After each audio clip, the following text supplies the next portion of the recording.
माछाको चिरफार हुँदैछ काटकुट अब एउटा सक्सक यहाँ बसिरहेको छोरी के हो यो फिसी हो फिसी काटु काटु गर्नुभएको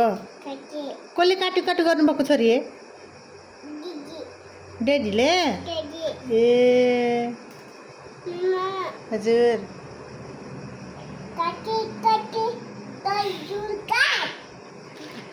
तिमीले खान्छौ खान्छौ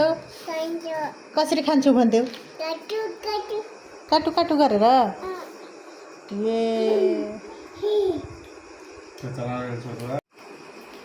म चाहिँ मसला रेडी पार्दैछु साथीहरू लसुन केलाउँदैछु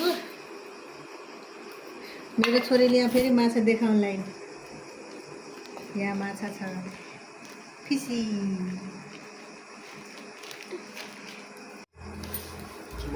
माछा देखेर फिसी फिसी भन्दै नाच्दै छोरी कति खुसी भएको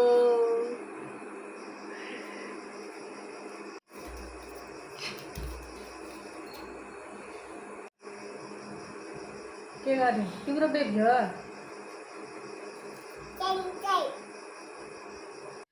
मर मसला हालेर रेडी भइसकेछ मेरो माछा अब पकाउन जाँदैछु मेथी हाले थोरै तोरी बेसार माछा छान्ने पार्दिनु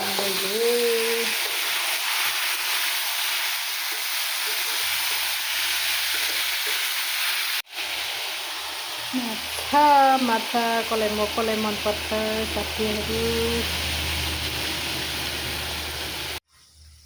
मेरो तरकारी माछा तरकारी रेडी भयो